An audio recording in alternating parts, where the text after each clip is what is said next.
La Constitución como norma suprema es eficaz solo si existen medios jurídicos que garanticen su cabal cumplimiento. En México, tales medios se han estructurado en un subsistema normativo de control jurisdiccional. Tal labor se encomienda en forma exclusiva al Poder Judicial de la Federación. Ahora hablemos de la controversia constitucional. En nuestro sistema constitucional actual, contra los excesos de las autoridades que causen perjuicios en la esfera jurídica del gobierno, existe protección jurisdiccional y defensa a través del juicio de amparo, cuya resolución es competente de los jueces de distrito, los tribunales colegiados de circuito y la Suprema Corte de Justicia. Sin embargo, la defensa de la vigencia de la constitucionalidad requiere, además de un sistema jurisdiccional que garantice efectivamente el régimen federal de competencias, así como el principio de división de funciones de los órganos del poder federal que prevé la propia Constitución. El texto original del artículo 105 de la Constitución, aprobada en Querétaro, decía: corresponde solo a la Suprema Corte de Justicia de la Nación conocer de las controversias que se suscriten entre dos o más estados, entre los poderes de un mismo estado sobre la constitucionalidad de un acto y de los conflictos entre la Federación y uno o más estados, así como aquellas en las que la Federación fuese parte.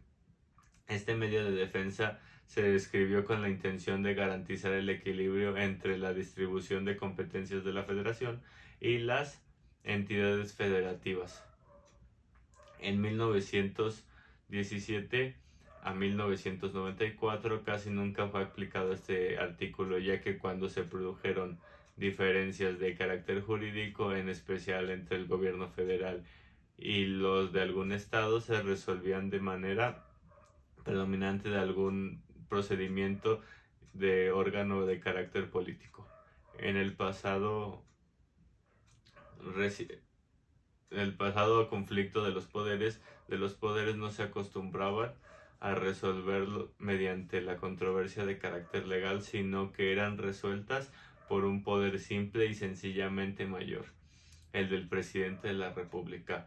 En la actualidad, dentro del ejercicio de las funciones legales de los poderes de la Unión, los órganos constitucionales autónomos y las instancias locales, municipales, los conflictos que se pueden suscitar se deben resolver dentro de los cauces del ámbito legal constitucional.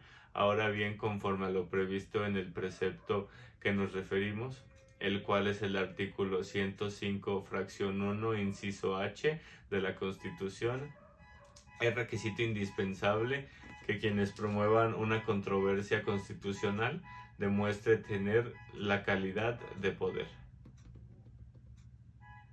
La finalidad de la controversia constitucional es que la fracción primera del artículo 105 de nuestra Constitución determine que la Suprema Corte de Justicia de la Nación deberá conocer de las controversias constitucionales que se suscriten entre la Federación, las entidades federativas, los municipios, los poderes federales o de los estados, los órganos del Distrito Federal, los órganos constitucionales autónomos, sobre la constitucionalidad de sus actos o disposiciones generales.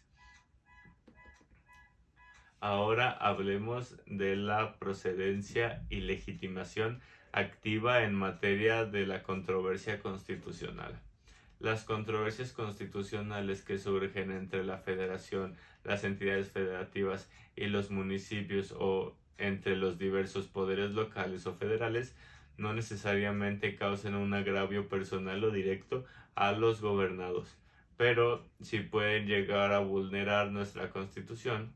La controversia constitucional es un juicio constitucional que se debe promover ante la Suprema Corte de Justicia de la Nación, de carácter especial y diseñado de manera exclusiva para dirimir los conflictos relativos a la titularidad o el modo de ejercicio de los diversos órganos del Estado.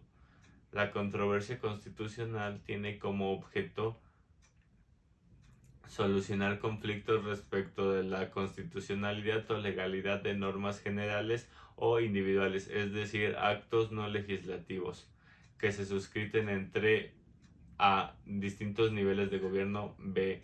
Entre entidades federativas, c. Entre los poderes de un mismo nivel de gobierno, d. Entre los órganos constitucionales autónomos, todo ello con la finalidad de preservar el sistema y la estructura de la constitución política. La controversia constitucional tiene la forma de un juicio. Tanto el actor como el demandante necesariamente deben ser órganos del poder político, ya sea del orden federal, local o municipal, que la propia Constitución prevé. Una vez hablando de la procedencia, tenemos que hablar de su contraparte, la improcedencia del juicio de controversia constitucional en materia electoral. La fracción primera del artículo 105 constitucional determina de manera expresa que no procederá la substancia de controversia constitucional cuando ésta se refiera a la materia electoral. Y por último hablaremos de los efectos de las resoluciones emitidas en los juicios de controversias constitucional.